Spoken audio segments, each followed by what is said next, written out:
ಜಗವೆಲ್ಲ ದೂರಾಗಿ ಜೊತೆಯಾಗಿ ನೀನಿರಲು ಭಯವೇನು ಭಯವೇನು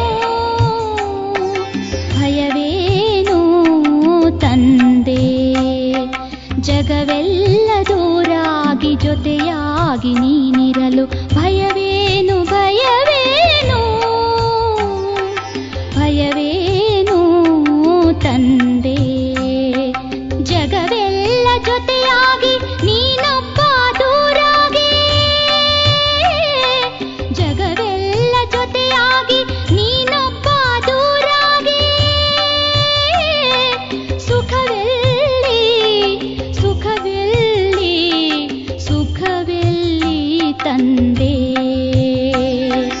ಜಗವೆಲ್ಲ ದೂರಾಗಿ ಜೊತೆಯಾಗಿ ನೀನಿರಲು ಭಯವೇನು ಭಯವೇನು.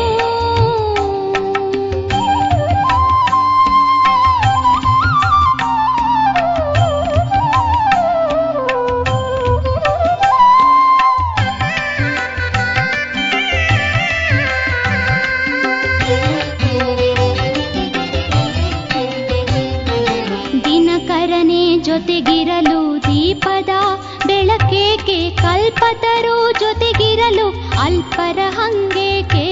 ದಿನಕರನೆ ಜೊತೆಗಿರಲು ದೀಪದ ಬೆಳಕೇಕೆ, ಕಲ್ಪತರು ಜೊತೆಗಿರಲು ಅಲ್ಪರ ಹಂಗೇಕೆ.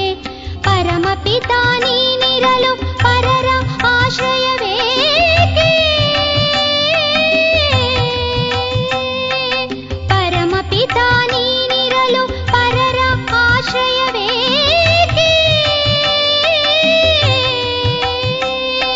ಶಿವಛತ್ರ ಛಾಯೆಯಲಿ ಮಾಯೆಯ ಭಯವೇಕೆ.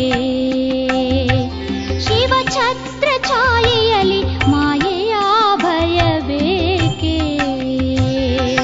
ಜಗವೆಲ್ಲ ದೂರಾಗಿ ಜೊತೆಯಾಗಿ ನೀನಿರಲು ಭಯವೇನು ಭಯವೇನು.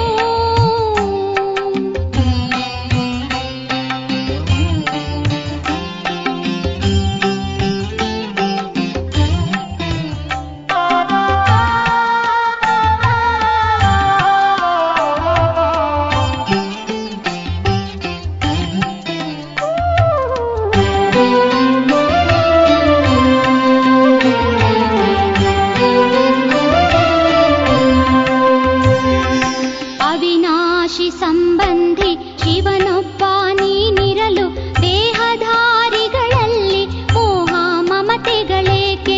ಅವಿನಾಶಿ ಸಂಬಂಧಿ ಶಿವನೊಬ್ಬ ನೀನಿರಲು ದೇಹಧಾರಿಗಳಲ್ಲಿ ಮೋಹ ಮಮತೆಗಳೇಕೆ. ಪರಮಾತ್ಮ ಜೊತೆಗಿರಲು ಪರಮತದ ಭ್ರಮೆಯೇಕೆ. ಪರಮಾತ್ಮ ಜೊತೆಗಿರಲು ಪರಮತದ ಭ್ರಮೆಯೇಕೆ. ಶಿವಸಿಂಧು ನೀನಿರಲು ಬಂಧನದ ಭಯವೇಕೆ. ಶಿವಸಿಂಧು ನೀನಿರಲು ಬಂಧನದ ಭಯವೇಕೆ. ಜಗವೆಲ್ಲ ದೂರಾಗಿ ಜೊತೆಯಾಗಿ ನೀನಿರಲು ಭಯವೇನು ಭಯವೇನು ಭಯವೇನು ತಂದೆ. ಜಗವೆಲ್ಲ ದೂರಾಗಿ ಜೊತೆಯಾಗಿ ನೀನಿರಲು ಭಯವೇನು ಭಯವೇನು ಭಯವೇನು ತಂದೆ. ಭಯವೇನು ತಂದೆ. ಭಯವೇನು ತಂದೆ. ಓಂ ಶಾಂತಿ. ಇಂದಿನ ದಿನಾಂಕ 4/3/2025. ಪ್ರಾರ್ಥ ಮುರುಳಿ ಬಾಪ್ ದಾದ ಮಧುಬನ. ಮಧುರ ಮಕ್ಕಳೇ, ಯಾರು ಆರಂಭದಿಂದ ಭಕ್ತಿ ಮಾಡಿದ್ದಾರೆ 84 ಜನ್ಮಗಳನ್ನು ತೆಗೆದುಕೊಂಡಿದ್ದಾರೆಯೋ ಅವರು ಈ ಜ್ಞಾನವನ್ನು ಬಹಳ ರುಚಿಯಿಂದ ಕೇಳುತ್ತಾರೆ, ಸನ್ನೆಯಿಂದಲೇ ತಿಳಿದುಕೊಳ್ಳುತ್ತಾರೆ. ಪ್ರಶ್ನೆ: ದೇವಿ ದೇವತಾ ಮನೆತನಕ್ಕೆ ಸಮೀಪದ ಆತ್ಮಗಳೇ ಅಥವಾ ದೂರದವರೇ ಎಂಬುದನ್ನು ಪರಿಶೀಲನೆ ಮಾಡುವುದು ಹೇಗೆ? ಉತ್ತರ: ಯಾರು ನಿಮ್ಮ ದೇವತಾ ಮನೆತನದ ಆತ್ಮಗಳಿರುವರೋ ಅವರಿಗೆ ಜ್ಞಾನದ ಎಲ್ಲ ಮಾತುಗಳು ಕೇಳುತ್ತಿದ್ದಂತೆಯೇ ಸರಿ ಎನಿಸುತ್ತದೆ. ಅವರು ತಬ್ಬಿಬ್ಬಾಗುವುದಿಲ್ಲ. ಎಷ್ಟು ಹೆಚ್ಚಿನ ಭಕ್ತಿ ಮಾಡಿರುವರೋ ಅಷ್ಟು ಹೆಚ್ಚು ಜ್ಞಾನವನ್ನು ಕೇಳುವ ಪ್ರಯತ್ನ ಪಡುತ್ತಾರೆ. ಅಂದಾಗ ಮಕ್ಕಳು ನಾಡಿಯನ್ನು ನೋಡಿ ಸೇವೆ ಮಾಡಬೇಕು.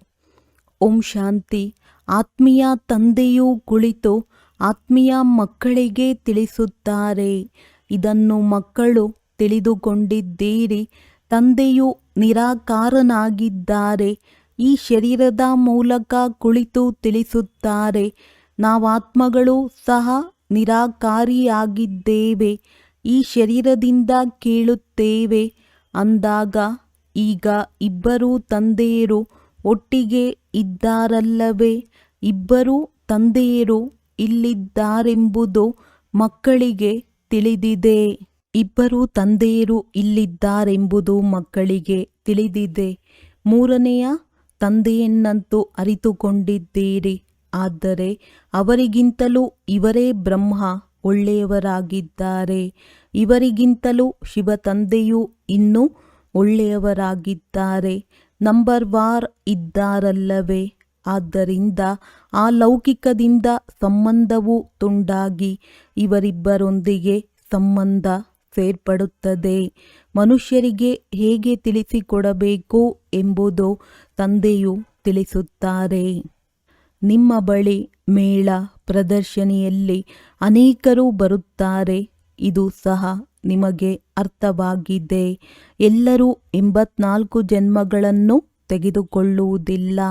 ಅಂದಾಗ ಇವರು 84 ಜನ್ಮಗಳನ್ನು ತೆಗೆದುಕೊಳ್ಳುವವರೇ ಅಥವಾ 10 ಜನ್ಮಗಳನ್ನು ತೆಗೆದುಕೊಳ್ಳುವವರೇ ಅಥವಾ 20 ಜನ್ಮಗಳನ್ನು ತೆಗೆದುಕೊಳ್ಳುವವರೇ ಎಂದು ಹೇಗೆ ತಿಳಿಯುತ್ತದೆ?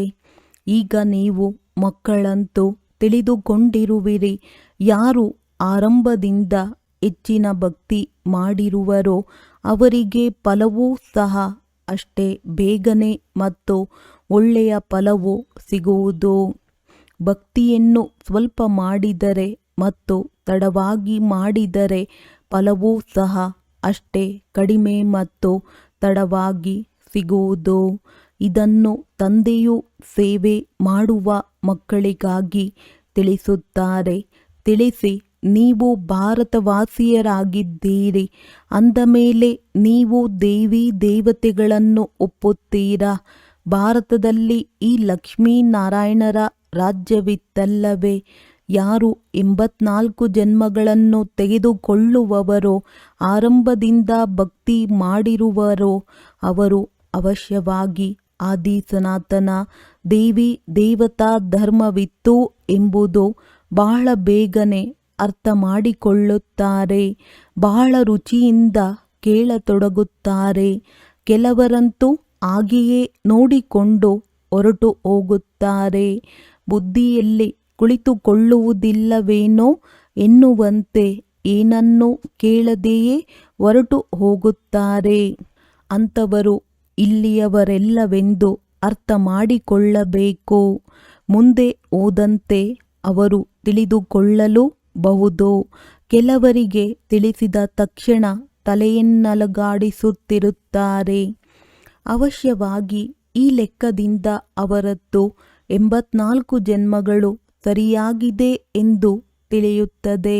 ಒಂದು ವೇಳೆ ಪೂರ್ಣ 84 ಜನ್ಮಗಳನ್ನು ತೆಗೆದುಕೊಂಡಿದ್ದೇವೆ ಎಂಬುದನ್ನು ನಾವು ಹೇಗೆ ನಂಬುವುದು ಎಂದು ಕೇಳುತ್ತಾರೆಂದರೆ, ಆಗ ತಿಳಿಸಿ, 84 ಜನ್ಮಗಳು ತೆಗೆದುಕೊಂಡಿಲ್ಲವೆಂದರೆ 82 ಇರಲಿ. ದೇವತಾ ಧರ್ಮದಲ್ಲಂತೂ ಬಂದಿರುತ್ತೀರಿ. ನೋಡಿ, ಬುದ್ಧಿಯಲ್ಲಿ ಅವರಿಗೆ ಇದು ಸರಿ ಎನಿಸಲಿಲ್ಲವೆಂದರೆ ಇವರು 84 ಜನ್ಮಗಳನ್ನು ತೆಗೆದುಕೊಳ್ಳುವವರಲ್ಲ ಎಂದು ತಿಳಿಯಿರಿ. ದೂರದವರು ಕಡಿಮೆ ಕೇಳುತ್ತಾರೆ. ಯಾರು ಬಹಳ ಭಕ್ತಿ ಮಾಡಿರುವರೋ ಅವರು ಹೆಚ್ಚಿನದಾಗಿ ಕೇಳುವ ಪ್ರಯತ್ನ ಪಡುತ್ತಾರೆ. ಬಹಳ ಬೇಗನೆ ಅರ್ಥ ಮಾಡಿಕೊಳ್ಳುತ್ತಾರೆ. ಕಡಿಮೆ ಅರ್ಥ ಮಾಡಿಕೊಳ್ಳುತ್ತಾರೆಂದರೆ ಇವರು ತಡವಾಗಿ ಬರುವವರೆಂದು ತಿಳಿಯಿರಿ. ಭಕ್ತಿಯನ್ನೂ ಸಹ ಅವರು ತಡವಾಗಿಯೇ ಮಾಡಿರುತ್ತಾರೆ. ಬಹಳ ಭಕ್ತಿ ಮಾಡುವವರು ಸನ್ನೆಯಿಂದಲೇ ತಿಳಿಯುತ್ತಾರೆ. ನಾಟಕವು ಪುನರಾವರ್ತನೆಯಾಗುತ್ತದೆ ಎಲ್ಲವೇ. ಎಲ್ಲವೂ ಭಕ್ತಿಯ ಮೇಲೆ ಆಧಾರಿತವಾಗಿದೆ. ಇವರು ಬ್ರಹ್ಮ ಎಲ್ಲರಿಗಿಂತ ಭಕ್ತಿ ಮಾಡಿದ್ದಾರಲ್ಲವೇ. ಕಡಿಮೆ ಭಕ್ತಿ ಮಾಡಿದರೆ ಫಲವು ಕಡಿಮೆ ಸಿಗುವುದು. ಇವೆಲ್ಲವೂ ತಿಳಿದುಕೊಳ್ಳುವ ಮಾತುಗಳಾಗಿವೆ. ಮಂದ ಬುದ್ಧಿಯವರು ಧಾರಣೆ ಮಾಡಲು ಸಾಧ್ಯವಿಲ್ಲ. ಈ ಮೇಳ ಪ್ರದರ್ಶನಿಗಳು ಆಗುತ್ತಿರುತ್ತವೆ. ಎಲ್ಲ ಭಾಷೆಗಳಲ್ಲಿ ಹೊರಬರುತ್ತವೆ. ಇಡೀ ಪ್ರಪಂಚಕ್ಕೆ ತಿಳಿಸಬೇಕಾಗಿದೆ ಎಲ್ಲವೇ. ನೀವು ಸತ್ಯವಾದ ಪೈಗಂಬರರು ಮತ್ತು ಸಂದೇಶ ಪುತ್ರರಾಗಿದ್ದೀರಿ. ಆ ಧರ್ಮಸ್ಥಾಪಕರಂತೂ ಏನೂ ಮಾಡುವುದಿಲ್ಲ. ಅವರು ಗುರುಗಳೂ ಅಲ್ಲ, ಗುರುವೆಂದು ಹೇಳುತ್ತಾರೆ. ಆದರೆ ಅವರೇನು ಸದ್ಗತಿ ದಾತನಾಗಿದ್ದಾರೆಯೇ?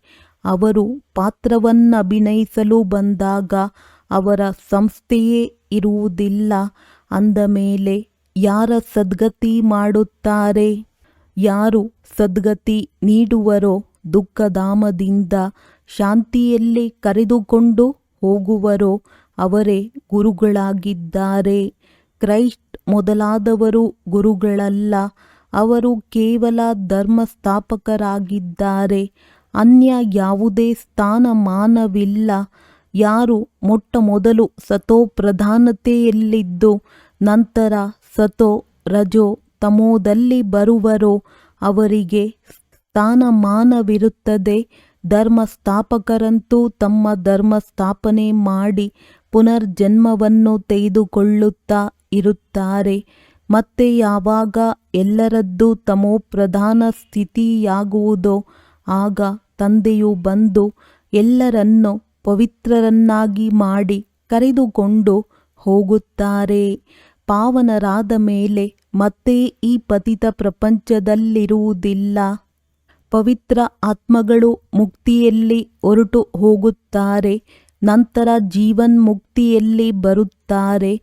ಭಗವಂತನು ಮುಕ್ತಿದಾತನಾಗಿದ್ದಾರೆ, ಮಾರ್ಗದರ್ಶಕನಾಗಿದ್ದಾರೆಂದು ಹೇಳುತ್ತಾರೆ. ಆದರೆ ಇದರ ಅರ್ಥವನ್ನು ತಿಳಿದುಕೊಂಡಿಲ್ಲ. ಅರ್ಥವನ್ನು ತಿಳಿದುಕೊಂಡರೆ ಅವರನ್ನು ತಿಳಿದುಕೊಳ್ಳುವರು. ಸತ್ಯಯುಗದಲ್ಲಿ ಭಕ್ತಿ ಮಾರ್ಗದ ಶಬ್ದಗಳೇ ಇರುವುದಿಲ್ಲ. ಎಲ್ಲರೂ ತಮ್ಮ ತಮ್ಮ ಪಾತ್ರವನ್ನು ಅಭಿನಯಿಸುವುದೂ ಸಹ ನಾಟಕದಲ್ಲಿ ನಿಗದಿಯಾಗಿದೆ. ಯಾರೊಬ್ಬರೂ ಸದ್ಗತಿಯನ್ನು ಹೊಂದಲು ಸಾಧ್ಯವಿಲ್ಲ. ಈಗ ನಿಮಗೆ ಈ ಜ್ಞಾನವು ಸಿಗುತ್ತಿದೆ. ತಂದೆಯೂ ಸಹ ಹೇಳುತ್ತಾರೆ, ನಾನು ಕಲ್ಪಕಲ್ಪವೂ ಕಲ್ಪದ ಸಂಗಮಯುಗದಲ್ಲಿ ಬರುತ್ತೇನೆ. ಇದಕ್ಕೆ ಕಲ್ಯಾಣಕಾರಿ ಸಂಗಮಯುಗವೆಂದು ಕರೆಯಲಾಗುತ್ತದೆ. ಮತ್ಯಾವುದೇ ಯುಗವು ಕಲ್ಯಾಣಕಾರಿಯಲ್ಲ. ಸತ್ಯಯುಗ ಮತ್ತು ತ್ರೇತಾಯುಗದ ಸಂಗಮಕ್ಕೆ ಯಾವುದೇ ಮಹತ್ವವಿಲ್ಲ. ಸೂರ್ಯವಂಶೀಯರು ಕಳೆದ ಮೇಲೆ ಚಂದ್ರವಂಶಿ ರಾಜ್ಯವು ನಡೆಯುತ್ತದೆ. ಮತ್ತೆ ಚಂದ್ರವಂಶೀಯರಿಂದ ವೈಶ್ಯವಂಶೀಯರಾದಾಗ ಚಂದ್ರವಂಶವು ಕಳೆದು ಹೋಗುತ್ತದೆ. ಅದರ ನಂತರ ಏನಾದೆವು ಎಂಬುದೇ ತಿಳಿದಿರುವುದಿಲ್ಲ. ಚಿತ್ರಗಳಿರುತ್ತವೆ. ಅದರಿಂದ ಈ ಸೂರ್ಯವಂಶೀಯರು ನಮ್ಮ ಹಿರಿಯರಾಗಿದ್ದರು, ಈ ಚಂದ್ರವಂಶೀಯರಿದ್ದರು ಎಂಬುದನ್ನು ತಿಳಿದುಕೊಳ್ಳುತ್ತಾರೆ. ಇವರು ಸತ್ಯಯುಗದಲ್ಲಿ ಮಹಾರಾಜ, ಇವರು ರಾಜ, ಹಿರಿಯ ಧನವಂತರಾಗಿದ್ದರು. ಆದರೂ ಸಹ ಅವರು ಅನುತ್ತೀರ್ಣರಾದರಲ್ಲವೇ. ಈ ಮಾತುಗಳು ಯಾವುದೇ ಶಾಸ್ತ್ರಗಳಲ್ಲಿಲ್ಲ. ಈ ಸಮಯದಲ್ಲಿ ತಂದೆಯು ತಿಳಿಸಿಕೊಡುತ್ತಾರೆ. ಏ ತಂದೆಯೇ, ನಮ್ಮನ್ನು ಮುಕ್ತಗೊಳಿಸಿ ಪತಿತರಿಂದ ಪಾವನರನ್ನಾಗಿ ಮಾಡಿ ಎಂದು ಎಲ್ಲರೂ ಕೇಳುತ್ತಾರೆ. ಸುಖವನ್ನು ಕೊಡಿ ಎಂದು ಹೇಳುವುದಿಲ್ಲ. ಏಕೆಂದರೆ ಸುಖಕ್ಕಾಗಿ ಸುಖವು ಕಾಗವಿಷ್ಟ ಸಮಾನ ಎಂದು ಸನ್ಯಾಸಿಗಳು ಶಾಸ್ತ್ರಗಳಲ್ಲಿ ನಿಂದನೆ ಮಾಡಿಬಿಟ್ಟಿದ್ದಾರೆ. ಮನಃಶಾಂತಿ ಹೇಗೆ ಸಿಗುವುದೆಂದು ಎಲ್ಲರೂ ಕೇಳುತ್ತಾರೆ. ಈಗ ನೀವು ಮಕ್ಕಳು ತಿಳಿದುಕೊಂಡಿದ್ದೀರಿ. ನಿಮಗೆ ಸುಖ ಶಾಂತಿ ಎರಡೂ ಸಿಗುತ್ತವೆ. ಎಲ್ಲಿ ಶಾಂತಿ ಇರುವುದೋ ಅಲ್ಲಿ ಸುಖವಿರುತ್ತದೆ. ಎಲ್ಲಿ ಅಶಾಂತಿ ಇರುವುದೋ ಅಲ್ಲಿ ದುಃಖವಿರುತ್ತದೆ. ಸತ್ಯಯುಗದಲ್ಲಿ ಸುಖ ಶಾಂತಿ ಇರುತ್ತದೆ. ಇಲ್ಲಿ ಅಶಾಂತಿ ಇದೆ. ಇದನ್ನು ತಂದೆಯೇ ತಿಳಿಸುತ್ತಾರೆ. ನಿಮ್ಮನ್ನು ಮಾಯಾ ರಾವಣನು ಎಷ್ಟೊಂದು ತುಚ್ಛ ಬುದ್ಧಿಯವರನ್ನಾಗಿ ಮಾಡಿಬಿಟ್ಟಿದ್ದಾನೆ. ಇದು ಸಹ ನಾಟಕದಲ್ಲಿ ಮಾಡಲ್ಪಟ್ಟಿದೆ. ತಂದೆಯು ತಿಳಿಸುತ್ತಾರೆ, ನಾನೂ ಸಹ ನಾಟಕದ ಬಂಧನದಲ್ಲಿ ಬಂಧಿತನಾಗಿದ್ದೇನೆ. ನನ್ನ ಪಾತ್ರವೇ ಈ ಸಮಯದಲ್ಲಿದೆ. ಅದನ್ನು ನಾನು ಅಭಿನಯಿಸುತ್ತಿದ್ದೇನೆ. ಬಾಬಾ ಕಲ್ಪಕಲ್ಪವೂ ತಾವೇ ಬಂದು ಭ್ರಷ್ಟಾಚಾರಿ ಪತಿತರಿಂದ ಶ್ರೇಷ್ಠಾಚಾರಿ ಪಾವನರನ್ನಾಗಿ ಮಾಡುತ್ತೀರೆಂದು ಹೇಳುತ್ತೀರಿ. ನೀವು ರಾವಣನ ಮೂಲಕವೇ ಭ್ರಷ್ಟಾಚಾರಿಗಳಾಗಿದ್ದೀರಿ. ಈಗ ತಂದೆಯು ಬಂದು ಮನುಷ್ಯರಿಂದ ದೇವತೆಗಳನ್ನಾಗಿ ಮಾಡುತ್ತಾರೆ. ಇದರ ಯಾವ ಗಾಯನವಿದೆಯೋ ಅದರ ಅರ್ಥವನ್ನು ತಂದೆಯೇ ಬಂದು ತಿಳಿಸುತ್ತಾರೆ. ಆ ಸಿಖ್ಖರೂ ಸಹ ತಿಳಿದುಕೊಂಡಿಲ್ಲ.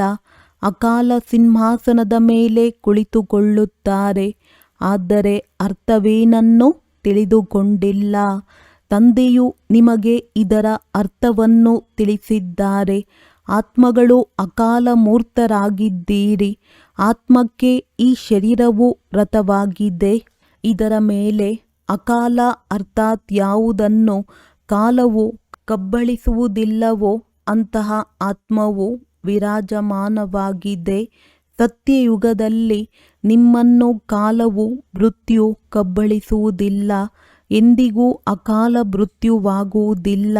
ಅದು ಅಮರಲೋಕವಾಗಿದೆ. ಇದು ಮೃತ್ಯುಲೋಕವಾಗಿದೆ. ಅಮರಲೋಕ ಮೃತ್ಯುಲೋಕದ ಅರ್ಥವನ್ನು ಯಾರೂ ತಿಳಿದುಕೊಂಡಿಲ್ಲ. ತಂದೆಯು ತಿಳಿಸುತ್ತಾರೆ, ನಾನು ನಿಮಗೆ ಬಹಳ ಸಹಜ ಮಾತನ್ನು ತಿಳಿಸುತ್ತೇನೆ. ಕೇವಲ ನನ್ನೊಬ್ಬನನ್ನೇ ನೆನಪು ಮಾಡಿ. ಅದರಿಂದ ನೀವು ಪಾವನರಾಗಿ ಬಿಡುತ್ತೀರಿ. ಪತಿತ ಪಾವನ ಎಂದು ಸಾಧು ಸಂತರೂ ಸಹ ಆಡುತ್ತಾರೆ. ಪತಿತ ಪಾವನ ತಂದೆಯನ್ನು ಕರೆಯುತ್ತಾರೆ. ನೀವು ಎಲ್ಲಿಯಾದರೂ ಹೋಗಿ ಅಲ್ಲಿ ಪತಿತ ಪಾವನ ಎಂದು ಅವಶ್ಯವಾಗಿ ಹೇಳುತ್ತಾರೆ. ಸತ್ಯವನ್ನೆಂದು ಮುಚ್ಚಿಡಲು ಸಾಧ್ಯವಿಲ್ಲ. ನೀವು ಈಗ ತಿಳಿದುಕೊಂಡಿದ್ದೀರಿ. ಈಗ ಪತಿತ ಪಾವನ ತಂದೆಯೂ ಬಂದಿದ್ದಾರೆ. ನಮಗೆ ಮಾರ್ಗವನ್ನು ತಿಳಿಸುತ್ತಿದ್ದಾರೆ. ಕಲ್ಪದ ಹಿಂದೆಯೂ ಸಹ ತಿಳಿಸಿದ್ದರು. ತಮ್ಮನ್ನು ಆತ್ಮವೆಂದು ತಿಳಿದು ನನ್ನೊಬ್ಬನನ್ನೇ ನೆನಪು ಮಾಡಿದರೆ ನೀವು ಸತೋಪ್ರಧಾನರಾಗುತ್ತೀರಿ. ನೀವೆಲ್ಲರೂ ನಾನು ಪ್ರಿಯತಮನ ಪ್ರಿಯತಮೆಯರಾಗಿದ್ದೀರಿ. ಆ ಲೌಕಿಕ ಪ್ರಿಯತಮ ಪ್ರಿಯತಮೆಯರು ಕೇವಲ ಒಂದು ಜನ್ಮಕ್ಕಾಗಿಯೇ ಇರುತ್ತಾರೆ. ಆದರೆ ನೀವು ಜನ್ಮ ಜನ್ಮಾಂತರದ ಪ್ರಿಯತಮೆಯರಾಗಿದ್ದೀರಿ. ಹೇ ಪ್ರಭು ಎಂದು ನೆನಪು ಮಾಡುತ್ತಾ ಬಂದಿದ್ದೀರಿ. ನೀಡುವವರು ಒಬ್ಬರೇ ತಂದೆಯಲ್ಲವೇ? ಮಕ್ಕಳು ಎಲ್ಲವನ್ನೂ ತಂದೆಯಿಂದಲೇ ಕೇಳುತ್ತಾರೆ. ಆತ್ಮವು ದುಃಖಿಯಾದಾಗಲೂ ತಂದೆಯನ್ನೇ ನೆನಪು ಮಾಡುತ್ತದೆ. ಸುಖದಲ್ಲಿ ಯಾರೂ ನೆನಪು ಮಾಡುವುದಿಲ್ಲ. ಬಾಬಾ ಬಂದು ಸದ್ಗತಿಯನ್ನು ಕೊಡಿ ಎಂದು ದುಃಖದಲ್ಲಿಯೇ ನೆನಪು ಮಾಡುತ್ತಾರೆ. ಹೇಗೆ ಗುರುಗಳ ಬಳಿ ನಮಗೆ ಮಕ್ಕಳನ್ನು ದಯಪಾಲಿಸಿ ಎಂದು ಹೇಳುತ್ತಾರೆ. ಒಳ್ಳೆಯದು. ಮಗುವಾಯಿತೆಂದರೆ ಬಹಳ ಖುಷಿಯಾಗುವರು. ಮಕ್ಕಳಾಗಲಿಲ್ಲವೆಂದರೆ ಇದು ಈಶ್ವರನ ಇಚ್ಛೆ ಎಂದು ಹೇಳುತ್ತಾರೆ. ಡ್ರಾಮಾವನ್ನು ಅವರು ಅರಿತುಕೊಂಡೇ ಇಲ್ಲ. ಒಂದು ವೇಳೆ ಅವರು ಡ್ರಾಮಾವೆಂದು ಹೇಳಿದ್ದೇ ಆದರೆ ಮತ್ತೆಲ್ಲವೂ ಅರ್ಥವಾಗಬೇಕು. ನೀವು ಡ್ರಾಮಾವನ್ನು ಚೆನ್ನಾಗಿ ಅರಿತುಕೊಂಡಿದ್ದೀರಿ. ಮತ್ಯಾರೂ ಅರಿತುಕೊಂಡಿಲ್ಲ. ಇದು ಯಾವುದೇ ಶಾಸ್ತ್ರಗಳಲ್ಲಿಯೂ ಇಲ್ಲ. ಡ್ರಾಮಾವೆಂದರೆ ಡ್ರಾಮಾ, ಅದರ ಆದಿ ಮಧ್ಯ ಅಂತ್ಯದ ಬಗ್ಗೆ ತಿಳಿದಿರಬೇಕು. ತಂದೆಯು ತಿಳಿಸುತ್ತಾರೆ, ನಾನು ಪ್ರತಿ 5000 ವರ್ಷಗಳ ನಂತರ ಬರುತ್ತೇನೆ. ಈ 4 ಯುಗಗಳು ಸರಿಸಮಾನವಾಗಿದೆ. ಸ್ವಸ್ತಿಕ್ ಚಿತ್ರಕ್ಕೆ ಬಹಳ ಮಹತ್ವಿಕೆ ಇದೆಯಲ್ಲವೇ? ಖಾತೆಯಲ್ಲಿಯೂ ಸಹ ಈ ಸ್ವಸ್ತಿಕ್ ಚಿತ್ರವನ್ನು ಬಿಡಿಸುತ್ತಾರೆ. ಇದು ಸಹ ಖಾತೆಯಾಗಿದೆ ಎಲ್ಲವೇ? ನಮ್ಮದು ಲಾಭವೂ ಹೇಗಾಗುತ್ತದೆ ಮತ್ತು ನಷ್ಟವೂ ಹೇಗಾಗುತ್ತದೆ? ನಷ್ಟವಾಗುತ್ತಾ ಆಗುತ್ತಾ ಈಗ ಸಂಪೂರ್ಣ ನಷ್ಟವಾಗಿಬಿಟ್ಟಿದೆ. ಇದು ಸೋಲು ಗೆಲುವಿನ ಆಟವಾಗಿದೆ. ಹಣ ಮತ್ತು ಆರೋಗ್ಯವಿದ್ದಾಗ ಸುಖವಿರುತ್ತದೆ.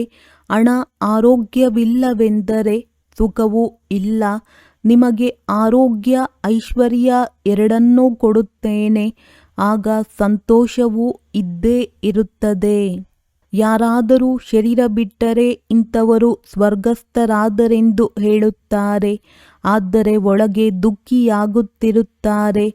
ಅರೆ, ಇದರಲ್ಲಿ ಇನ್ನೂ ಹೆಚ್ಚು ಖುಷಿಯಾಗಬೇಕಲ್ಲವೇ? ಅವರ ಆತ್ಮವನ್ನು ಮತ್ತೆ ನರಕದಲ್ಲಿ ಏಕೆ ಕರೆಯುತ್ತೀರಿ? ಏನೂ ತಿಳುವಳಿಕೆ ಇಲ್ಲ. ಈಗ ತಂದೆಯು ಬಂದು ಇವೆಲ್ಲ ಮಾತುಗಳನ್ನು ತಿಳಿಸುತ್ತಾರೆ. ಬೀಜ ಮತ್ತು ವೃಕ್ಷದ ರಹಸ್ಯವನ್ನು ತಿಳಿಸಿಕೊಡುತ್ತಾರೆ. ಈ ರೀತಿ ವೃಕ್ಷವನ್ನು ಮತ್ಯಾರೂ ಮಾಡಲು ಸಾಧ್ಯವಿಲ್ಲ. ಈ ಚಿತ್ರವನ್ನು ಈ ಬ್ರಹ್ಮರವರು ಮಾಡಲಿಲ್ಲ. ಇವರಿಗೆ ಯಾರೂ ಗುರುವಿರಲಿಲ್ಲ.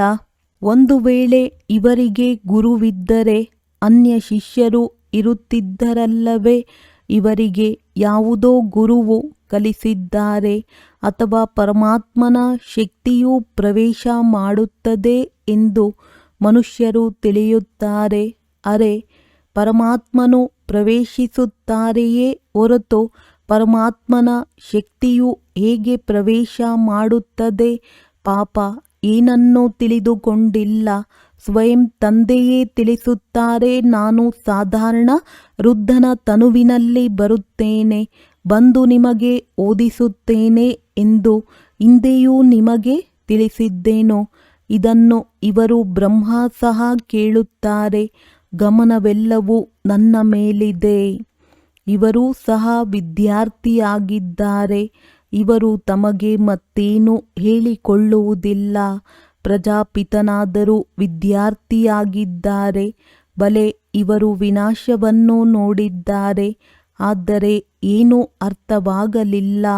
ನಿಧಾನವಾಗಿ ಎಲ್ಲವನ್ನೂ ಅರ್ಥ ಮಾಡಿಕೊಂಡರು. ಹೇಗೆ ನೀವೀಗ ತಿಳಿದುಕೊಳ್ಳುತ್ತಾ ಹೋಗುತ್ತಿದ್ದೀರಿ. ತಂದೆಯು ನಿಮಗೆ ತಿಳಿಸುತ್ತಾರೆ. ಆಗ ಮಧ್ಯದಲ್ಲಿ ಇವರೂ ಸಹ ತಿಳಿದುಕೊಳ್ಳುತ್ತಾ ಹೋಗುತ್ತಾರೆ, ಓದುತ್ತಾರೆ. ಪ್ರತಿಯೊಬ್ಬ ವಿದ್ಯಾರ್ಥಿಯು ಓದುವ ಪುರುಷಾರ್ಥ ಮಾಡುತ್ತಾರೆ. ಬ್ರಹ್ಮ, ವಿಷ್ಣು, ಶಂಕರನು ಸೂಕ್ಷ್ಮವತನವಾಸಿಗಳಾಗಿದ್ದಾರೆ.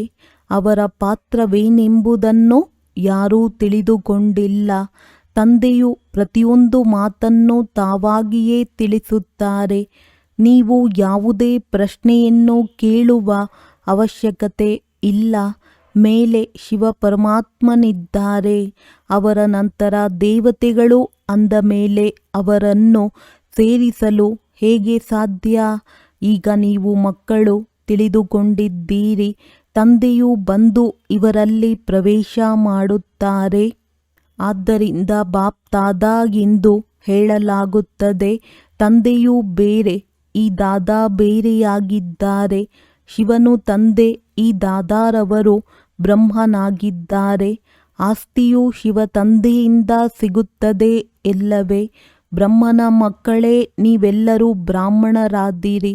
ನಾಟಕದನುಸಾರ ತಂದೆಯು ದತ್ತು ಮಾಡಿಕೊಂಡಿದ್ದಾರೆ. ತಿಳಿಸುತ್ತಾರೆ, ಇವರು ನಂಬರ್ 1 ಭಕ್ತನಾಗಿದ್ದಾರೆ.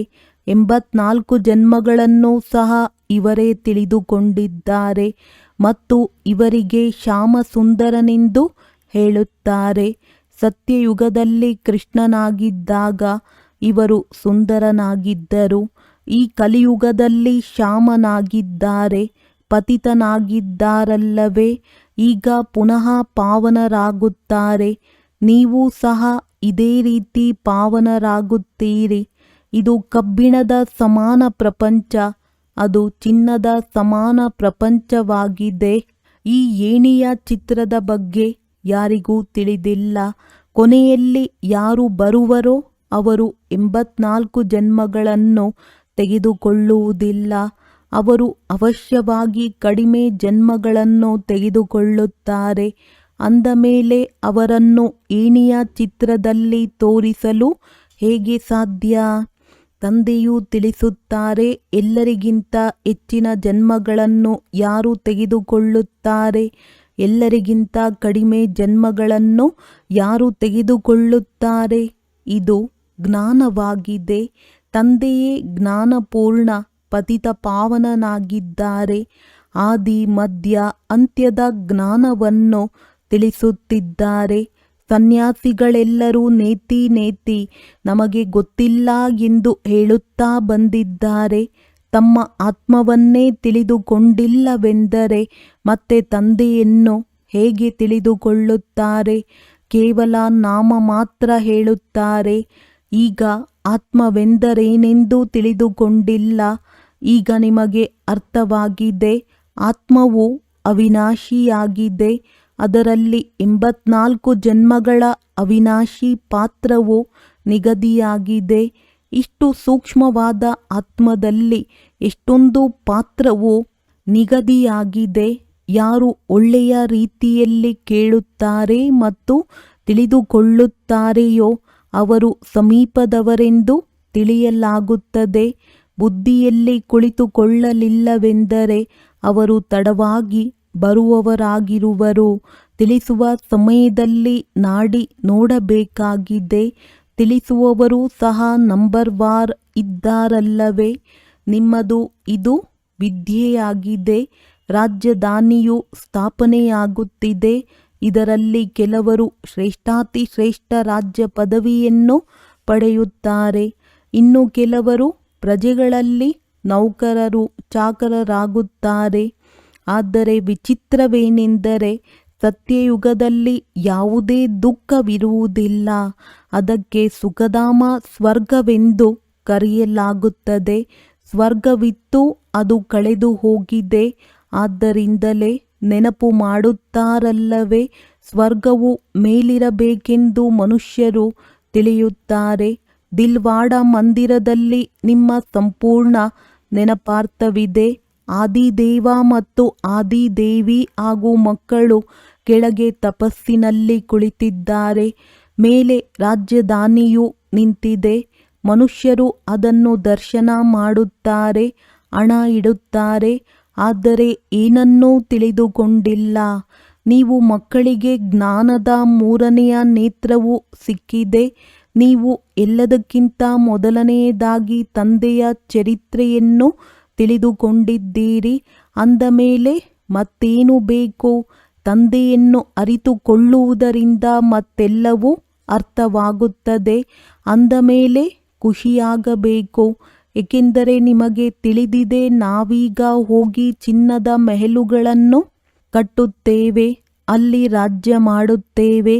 ಈ ಆತ್ಮಿಕ ಜ್ಞಾನವನ್ನು ಆತ್ಮಿಕ ತಂದೆಯೇ ಕೊಡುತ್ತಾರೆಂದು ಸೇವಾದಾರಿ ಮಕ್ಕಳ ಬುದ್ಧಿಯಲ್ಲಿರುತ್ತದೆ. ಆತ್ಮಗಳ ತಂದೆಯನ್ನೇ ಪಾರಲೌಕಿಕ ತಂದೆ ಎಂದು ಹೇಳಲಾಗುತ್ತದೆ. ಅವರೇ ಸದ್ಗತಿ ದಾತನಾಗಿದ್ದಾರೆ. ಸುಖ ಶಾಂತಿಯ ಆಸ್ತಿಯನ್ನು ಕೊಡುತ್ತಾರೆ. ನೀವು ತಿಳಿಸಿಕೊಡಬಹುದು, ಈ ಏಣಿಯು ಭಾರತವಾಸಿಗಳಿಗಾಗಿ ಮಾಡಲ್ಪಟ್ಟಿದೆ. ಭಾರತವಾಸಿಗಳೇ 84 ಜನ್ಮಗಳನ್ನು ತೆಗೆದುಕೊಳ್ಳುತ್ತಾರೆ. ನೀವು ಅರ್ಧದಲ್ಲಿಯೇ ಬರುತ್ತೀರಿ. ಅಂದ ಮೇಲೆ ನೀವು 84 ಜನ್ಮಗಳನ್ನು ತೆಗೆದುಕೊಳ್ಳಲು ಹೇಗೆ ಸಾಧ್ಯ? ಎಲ್ಲರಿಗಿಂತ ಹೆಚ್ಚಿನ ಜನ್ಮಗಳನ್ನು ನಾವೇ ತೆಗೆದುಕೊಳ್ಳುತ್ತೇವೆ. ಇವು ಬಹಳ ತಿಳಿದುಕೊಳ್ಳುವಂತಹ ಮಾತಾಗಿದೆ. ಮುಖ್ಯ ಮಾತೇನೆಂದರೆ ಪತಿತರಿಂದ ಪಾವನರಾಗಲು ಬುದ್ಧಿಯೋಗವನ್ನು ಜೋಡಿಸಬೇಕಾಗಿದೆ. ಪಾವನರಾಗುವ ಪ್ರತಿಜ್ಞೆ ಮಾಡಿ ನಂತರ ಒಂದು ವೇಳೆ ಪತಿತರಾಗುತ್ತಾರೆಂದರೆ ಮೂಳೆಗಳು ಒಮ್ಮೆಲೆ ಪುಡಿ ಪುಡಿಯಾಗುತ್ತವೆ. ಹೇಗೆ 5 ಅಂತಸ್ತಿನ ಮಹಡಿಯಿಂದ ಬಿದ್ದಂತಾಗುತ್ತದೆ. ಬುದ್ಧಿಯೇ ಮಲಿನವಾಗಿ ಬಿಡುತ್ತದೆ. ಮನಸ್ಸು ತಿನ್ನುತ್ತಿರುತ್ತದೆ. ಮುಖದಿಂದ ಏನೂ ಹೇಳುವುದಿಲ್ಲ. ಆದ್ದರಿಂದ ಬಹಳ ಎಚ್ಚರಿಕೆಯಿಂದಿರಿ ಎಂದು ತಂದೆಯು ತಿಳಿಸುತ್ತಾರೆ. ಒಳ್ಳೆಯದು. ಮಧುರಾತಿ ಮಧುರ ಅಗಲಿ ಹೋಗಿ ಮರಳಿ ಸಿಕ್ಕಿರುವಂತಹ ಮಕ್ಕಳಿಗೆ ಪ್ರೀತಿಯ ಮಾತ್ಪಿತಾ ಬಾಪ್ ತಾದಾರವರ ನೆನಪು, ಪ್ರೀತಿ ಹಾಗೂ ನಮಸ್ತೆ. ಆತ್ಮೀಯ ಮಕ್ಕಳಿಗೆ ಆತ್ಮೀಯ ತಂದೆಯ ನಮಸ್ತೆ. ಧಾರಣೆಗಾಗಿ ಮುಖ್ಯ ಸಾರ. ಈ ನಾಟಕವನ್ನು ಯಥಾರ್ಥ ರೀತಿಯಲ್ಲಿ ಅರಿತುಕೊಂಡು ಮಾಯೆಯ ಬಂಧನಗಳಿಂದ ಮುಕ್ತರಾಗಬೇಕಾಗಿದೆ. ಸ್ವಯಂವನ್ನು ಅಕಾಲ ಮೂರ್ತ ಆತ್ಮನೆಂದು ತಿಳಿದು ತಂದೆಯನ್ನು ನೆನಪು ಮಾಡಿ ಪಾವನರಾಗಬೇಕಾಗಿದೆ. ಸತ್ಯವಾದ ಪೈಗಂಬರರು ಮತ್ತು ಸಂದೇಶ ಪುತ್ರರಾಗಿ ಎಲ್ಲರಿಗೂ ಶಾಂತಿಧಾಮ ಸುಖಧಾಮ ಮಾರ್ಗವನ್ನು ತಿಳಿಸಬೇಕಾಗಿದೆ. ಈ ಕಲ್ಯಾಣಕಾರಿ ಸಂಗಮಯುಗದಲ್ಲಿ ಎಲ್ಲ ಆತ್ಮಗಳ ಕಲ್ಯಾಣ ಮಾಡಬೇಕಾಗಿದೆ. ವರದಾನ. ತಂದೆ ಮತ್ತು ಸೇವೆಯ ಸ್ಮೃತಿಯಿಂದ ಏಕರಸ ಸ್ಥಿತಿಯ ಅನುಭವ ಮಾಡುವಂತಹ ಸರ್ವ ಆಕರ್ಷಣಾ ಮೂರ್ತಿ ಭವ. ಹೇಗೆ ಸೇವಕನಿಗೆ ಸದಾ ಸೇವೆ ಮತ್ತು ಮಾಸ್ಟರ್ನ ನೆನಪಿರುತ್ತದೆ, ಹಾಗೆ ವಿಶ್ವ ಸೇವಕ ಸತ್ಯ ಸೇವಾದಾರಿ ಮಕ್ಕಳಿಗೂ ಸಹ ತಂದೆ ಮತ್ತು ಸೇವೆಯ ವಿನಃ ಯಾವುದೂ ನೆನಪಿರುವುದಿಲ್ಲ. ಇದರಿಂದಲೇ ಏಕರಸ ಸ್ಥಿತಿಯಲ್ಲಿರುವ ಅನುಭವವಾಗುತ್ತದೆ. ಅವರಿಗೆ ಒಬ್ಬ ತಂದೆಯ ರಸದ ವಿನಃ ಬೇರೆಲ್ಲ ರಸ ನಿರಸವೆನಿಸುತ್ತದೆ. ಒಬ್ಬ ತಂದೆಯ ರಸದ ಅನುಭವವಾಗುವ ಕಾರಣ ಎಲ್ಲೂ ಸಹ ಆಕರ್ಷಣೆಯಾಗಲು ಸಾಧ್ಯವಿಲ್ಲ. ಈ ಏಕರಸ ಸ್ಥಿತಿಯ ತೀವ್ರ ಪುರುಷಾರ್ಥವೇ ಸರ್ವ ಆಕರ್ಷಣೆಗಳಿಂದ ಮುಕ್ತರನ್ನಾಗಿ ಮಾಡುತ್ತದೆ. ಇದೇ ಶ್ರೇಷ್ಠ ಗುರಿಯಾಗಿದೆ. ಸ್ಲೋಗನ್. ನಾಜೂಕಾದ ಪರಿಸ್ಥಿತಿಗಳ ಪೇಪರ್ನಲ್ಲಿ ಪಾಸ್ ಆಗಬೇಕಾದರೆ ನಿಮ್ಮ ದೃಷ್ಟಿಯನ್ನು ಶಕ್ತಿಶಾಲಿಯನ್ನಾಗಿ ಮಾಡಿಕೊಳ್ಳಿ. ಅವ್ಯಕ್ತ ಸೂಚನೆ. ಸತ್ಯ ಮತ್ತು ಸಭ್ಯತೆ ರೂಪಿ ಕಲ್ಚರ್ ತಮ್ಮದಾಗಿಸಿಕೊಳ್ಳಿರಿ. ಯಾವಾಗ ಯಾವುದೇ ಅಸತ್ಯ ಮಾತನ್ನು ನೋಡುತ್ತೀರಿ ಎಂದರೆ, ಕೇಳುತ್ತೀರಿ ಎಂದರೆ ಅಸತ್ಯ ವಾಯುಮಂಡಲವನ್ನು ಹರಡಬೇಡಿ. ಕೆಲವರು ಹೇಳುತ್ತಾರೆ, ಇದು ಪಾಪಕರ್ಮವಾಗಿದೆ ಅಲ್ಲವೇ? ಪಾಪಕರ್ಮವನ್ನು ನೋಡಲು ಆಗುವುದಿಲ್ಲ. ಆದರೆ ವಾಯುಮಂಡಲದಲ್ಲಿ ಅಸತ್ಯತೆಯ ಮಾತನ್ನು ಹರಡಿಸುವುದು ಇದು ಸಹ ಪಾಪವಾಗಿದೆ. ಲೌಕಿಕ ಪರಿವಾರದಲ್ಲಿಯೂ ಸಹ ಒಂದು ವೇಳೆ ಯಾವುದೇ ಇಂತಹ ಮಾತನ್ನು ನೋಡುತ್ತೀರಿ, ಕೇಳುತ್ತೀರಿ ಎಂದರೆ ಅದನ್ನು ಹರಡುವುದಿಲ್ಲ. ಕಿವಿಗಳು ಕೇಳಿದವು ಹಾಗೂ ಹೃದಯ ಬಚ್ಚಿಟ್ಟಿತು. ಒಂದು ವೇಳೆ ಯಾರೇ ವ್ಯರ್ಥ ಮಾತುಗಳನ್ನು ಹರಡಿಸುತ್ತಾರೆ ಎಂದರೆ ಈ ಚಿಕ್ಕ ಚಿಕ್ಕ ಮಾತುಗಳು ಆರುವ ಕಲೆಯ ಅನುಭವವನ್ನು ಸಮಾಪ್ತಿ ಮಾಡಿಬಿಡುತ್ತದೆ. ಆದ್ದರಿಂದ ಈ ಕರ್ಮದ ಗುಹ್ಯ ಗತಿಯನ್ನು ತಿಳಿದುಕೊಂಡು ಯಥಾರ್ಥ ರೀತಿಯಲ್ಲಿ ಸತ್ಯತೆಯ ಶಕ್ತಿಯನ್ನು ಧಾರಣೆ ಮಾಡಿ. ಒಳ್ಳೆಯದು. ಓಂ ಶಾಂತಿ.